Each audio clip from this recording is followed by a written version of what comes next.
할렐루야. 할렐루야. 네, 말씀 양육으로 제자가 세워지는 교회라는 제목으로 하나님의 말씀을 전하겠습니다. 요즘 제 마음에 감동을 주어서 자주 읽는 글이 있습니다. 작가 김홍신 님의 겪어보면 안다라는 글인데요. 이렇습니다. 굶어보면 안다. 밥이 하늘인 것. 목마름에 지쳐보면 안다. 물이 생명인 것. 코 막히면 안다. 숨 쉬는 것만도 행복인 것. 일이 없어 놀아보면 안다. 일터가 낙원인 것. 아파보면 안다. 건강이 엄청 큰 재산인 것. 잃은 뒤에 안다. 그것이 참 소중한 것. 이별하면 안다. 그이가 천사인 걸. 그렇습니다. 우리들은 나의 생명, 나의 건강, 일터, 가족, 함께하는 사람들이 모두 당연하다고 생각합니다. 당연히 있는 거지. 당연히 생명 있고 건강 있고 일터 있고 가족 있고 함께하는 사람들이 있는 거지라고 생각하지만 사실 이 모든 것은 당연한 것이 아니라 은혜죠. 그때는 잘 모르지만 잃어버린 뒤에, 떠난 뒤에는 그것을 깨닫게 됩니다. 지금 우리가 예배 드리고 있는 이 시간, 이 공간, 함께 예배하는 성도님들 한 분 한 분이 너무나도 귀하고 소중한 줄로 믿습니다. 당신이 너무나 소중합니다. 작년 2025년 연말은 참 추웠습니다. 날씨도 춥고 마음도 추웠습니다.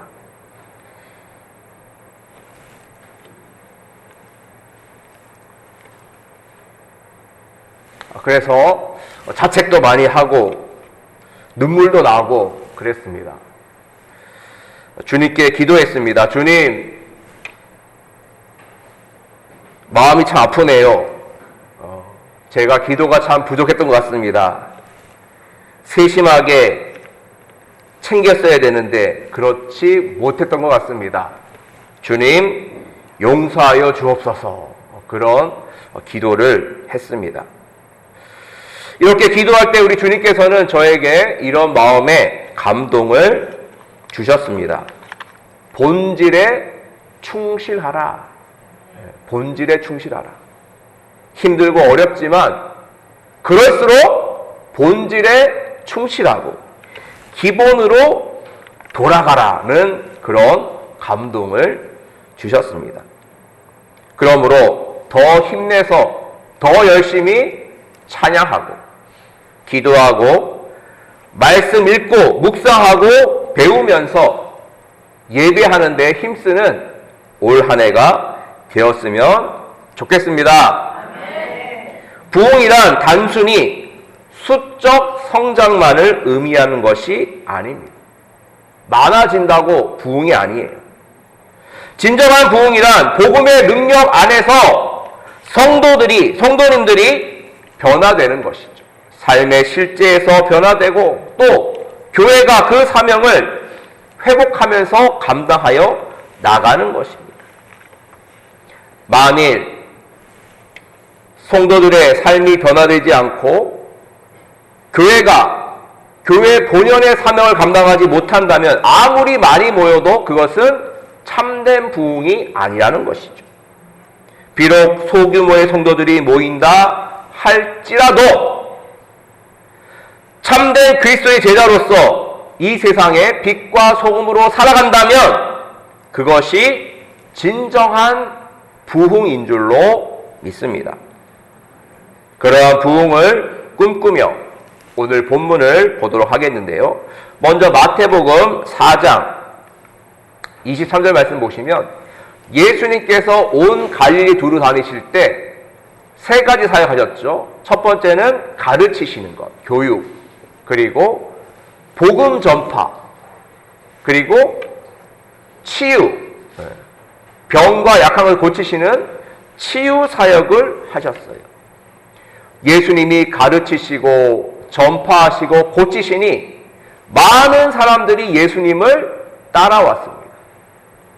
그의 소문이 수려에 퍼지니까요, 사람들이 구름대처럼 예수님을 쫓아왔어요. 앓는 사람, 병 걸린 사람, 고통당하는 사람, 귀신 들린 사람, 간질하는 사람, 중풍병자들 다 예수님을 찾아왔어요. 왜 찾아왔죠? 자기의 문제를 해결받고 싶어서 온 거예요. 내 병 고쳐주세요. 귀신 들렸는데 쫓아주세요. 문제가 있으니 고쳐주세요라고 하면서 그렇게 예수님을 따라왔어요. 예수님은 그들을 다 고쳐주셨습니다. 병 걸린 자 병 고쳐주셨고요. 귀신 들린 자 귀신을 쫓아내셨어요. 문제 있는 자들의 문제를 풀어주었습니다. 자, 이렇게 문제 해결을 받고 병 고침 받은 자들, 그들 뒤에 어떻게 되었을까요? 그들은 다 예수님의 곁을 떠났어요. 문제가 해결되자 다 예수님을 떠나버렸죠. 수많은 사람들이 쫓아왔습니다만 남아있는 자들은 별로 없었던 것이죠.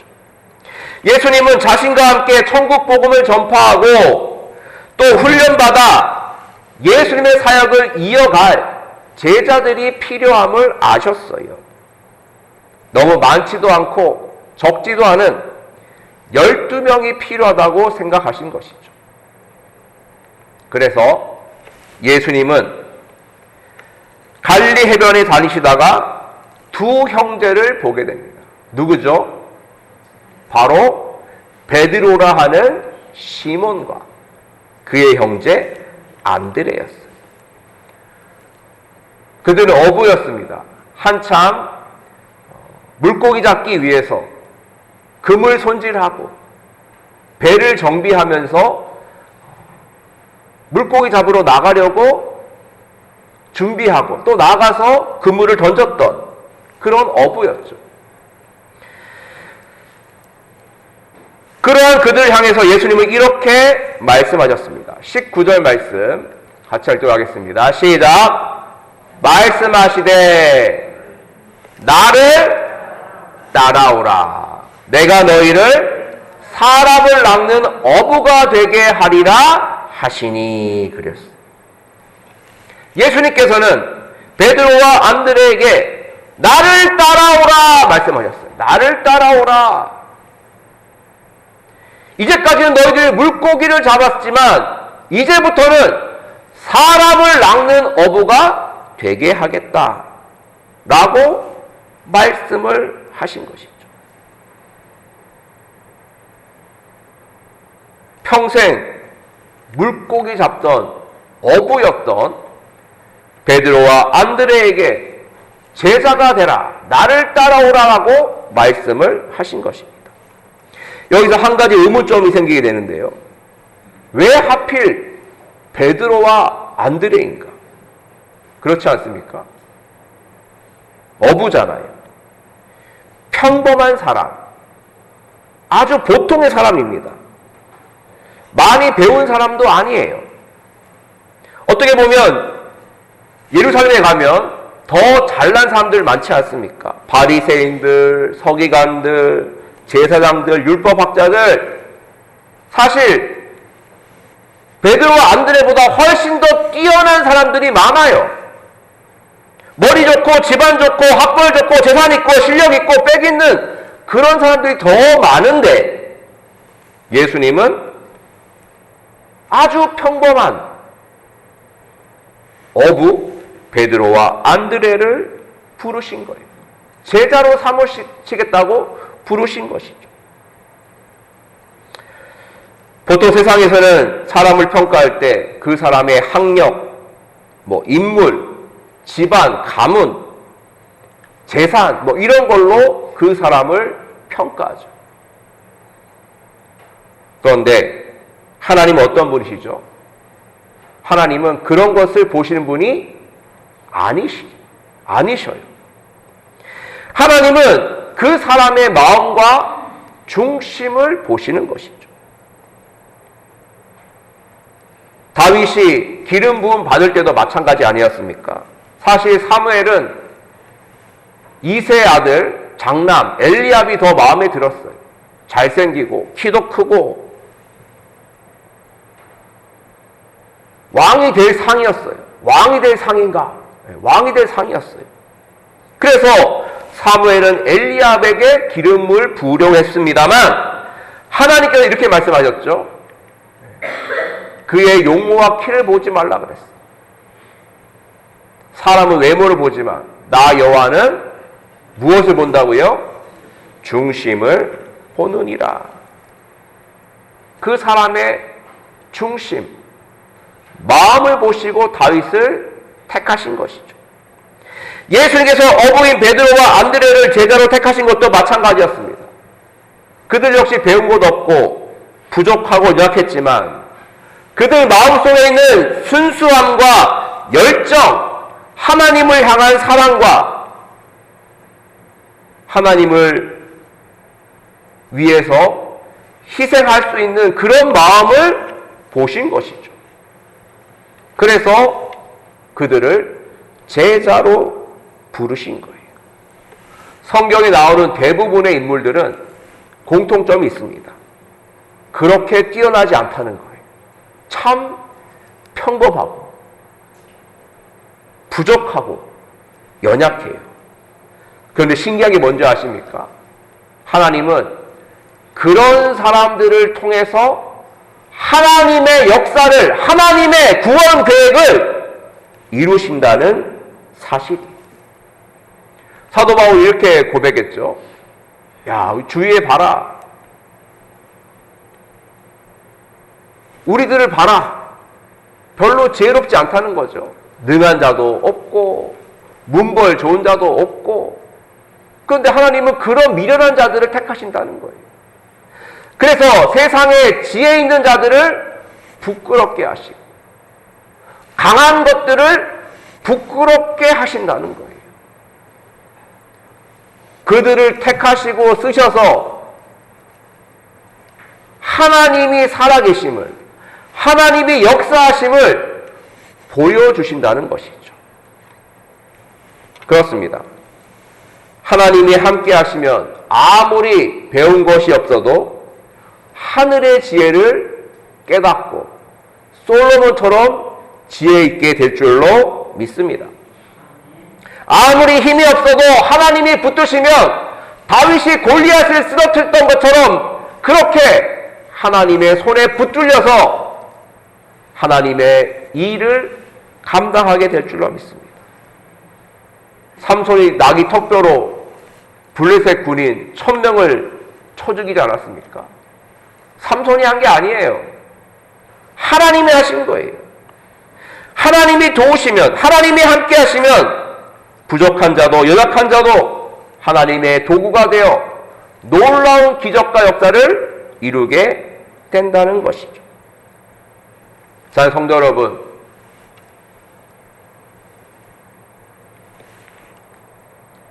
우리를 주님께서 부르신 줄로 믿습니다. 이 자리에 부르셨어요. 초청하시고 세우신 거예요. 우리는 약해요. 부족해요. 그런데 우리 하나님은 강하시고 위대하시고 지혜로우시고 능력의 하나님이신 줄로 믿습니다. 하나님이 함께 하시면 반드시 우리는 우리 앞에 있는 여러 가지 문제들 다 해결하고 주의 뜻을 이루게 될 줄로 믿습니다. 이렇게 예수님은 베드로와 안드레를 부르셨고요. 또한 세베대의 아들 야고보와 요한을 부르셨습니다. 그리고 살아남은 어부가 되라고 하셨는데 이것은 잠시 잠깐 제자가 되어라 이게 아니에요. 그렇죠? 야, 너 잠깐 한 달만 해라. 이게 아닙니다. 잠시 잠깐 예수님의 제자가 되는 것이 아니라 평생 했던 어부의 일을 내려놓고 예수의 제자가 되어서 하나님 나라의 복음을 전하라 라는 그런 요청이었어요. 이 사실 쉽지 않은 요청 아닙니까? 그물을 버려두라? 또 배와 아버지를 버려두라? 이것은 결코 쉽지 않은 결단입니다. 돌봐야 할 부모도 있고 가족도 있고 또 어부에게 있어 배와 그물은요 전재산 아닙니까? 전재산. 절대 포기할 수 없고 버려둘 수 없는 생명과도 같은 것이 그물과 배요 아버지, 어머니, 가족인 것이죠. 그런데도 그들은 그 어려운 선택의 갈림길에서 예수님을 택하고 예수님을 따라갔어요. 우리 이 말씀 읽으면서 야 이거 예수님 너무하신 거 아니야? 너무하시다 이거. 아 이거 포기할 게 따로 있지. 무리하신 거 아닌가? 그런 생각이 들기도 합니다. 작년에 이걸 한번 해봤어요. 오후 예배 시간 때 나에게 가장 소중한 거 5가지 써보라 그랬어요. 그래서 막 썼어요. 이렇게 1번, 2번, 3번, 4번, 5번. 그래서 이제 다 적은 다음에 하나씩 지어보세요 그랬어요. 지어보라. 내가 포기할 수 있는 거 한번 지어봐라 그랬어요. 그러니까 너무 어려워. 너무 어려워. 포기하고 싶지가 않아요. 그래서 이게 포기라는 것이 결코 쉬운 것이 아니구나라는 걸 다시 한번 깨닫게 되었어요. 사실 우리가 신앙생활 하면서 가장 많이 부딪히는 질문이고 숙제이기도 하죠. 나에게 가장 중요한 것, 중요한 분은 누구인가? 그 고민과 갈등의 갈림길에 설 때가 참 많이 있습니다. 바라기는 나에게 가장 귀한 분은 오직 우리 구주 예수 그리스도입니다. 라고 고백하며 주님을 따라가는 우리가 되었으면 좋겠습니다. 이 세상에는 많은 사람들이 예수님을 믿고 또 따르면서 예배를 드리고 하죠. 그런데 칼 알드만은 이렇게 얘기합니다. 팬인가 제자인가라는 책에서 이렇게 말해요. 많이 따르긴 하지만 진정한 제자는 참 부족하다라고 말하고 있어요. 세상 부귀와 즐거움과 자랑보다 예수님을 더 귀하게 여기는 참된 제자는 너무나도 부족한데 진정한 제자가 바로 서게 되면 그 교회, 그 지역, 그 나라는 변화되고 살아나게 된다는 그런 메시지를 전하였습니다. 저는 우리 모든 성도님들이 주님의 팬이 아닌 참된 제자가 되었으면 좋겠습니다. 제자는 그냥 되는 게 아니죠. 나 제자 할래? 말만 한다고 되는 것은 아닙니다. 예수 제자들도 3년 동안 교육을 받지 않았습니까? 예수님 따라다니면서 말씀 듣고 전도하고 선교하고 또 귀신도 쫓아보기도 하면서 훈련받지 않았습니까? 양육 받았죠. 그런데도 나중에는 예수님 막 3번이나 부인하고 도망가고 그러지 않았습니까? 그만큼 제자가 된다는 것은 말처럼 쉬운 것은 아니에요. 어떻게 보면 우리가 평생 동안 해도 가능할까? 의문이 들 정도로 힘든 것이 참된 제자가 되는 거예요. 그런데 우리가 포기하지 말아야 될 것은 참된 제자가 되겠다라는 결단과 그리고 계속적인 말씀 양육과 기도 훈련과 전도 훈련을 통하여서 어제보다는 오늘이 좀 더 달라지고 오늘보다는 내일이 조금 더 달라지고 주님의 참된 제자로 조금씩 닮아가는 것이죠. 변화되는 것입니다.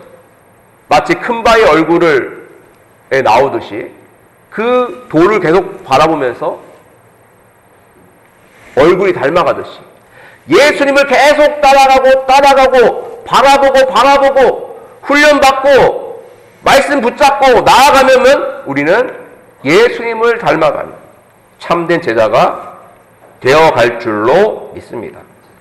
그래서 올해 2026년 교회 표어를 말씀 양육으로 제자가 세워지는 교회로 정했어요. 네. 올해는 말씀 사역에 집중할 예정입니다.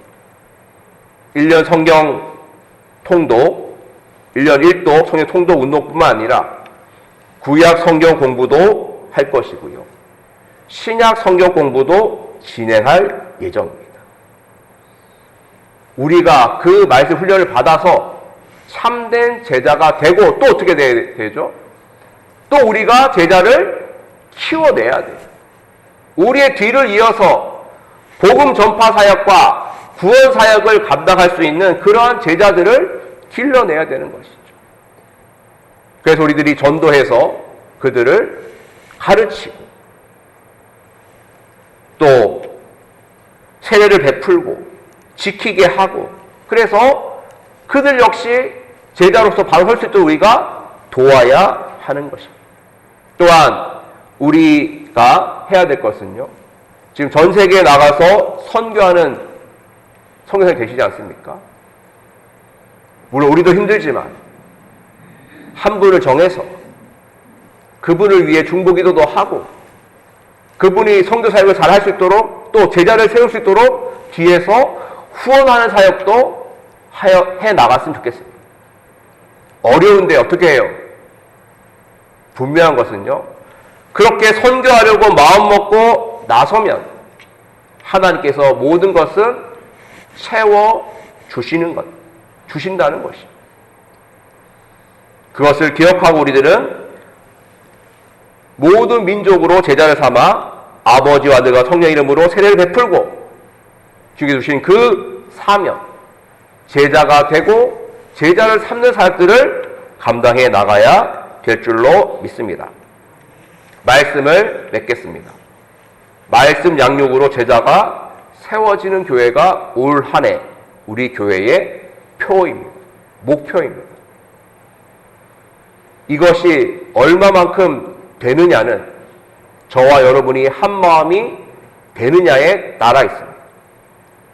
저 혼자 한다고 되는 것은 아니고요. 우리 성도님들이 함께 참여해 주시고 함께 할 때 그 표대로 목표대로 이루어질 줄로 믿습니다.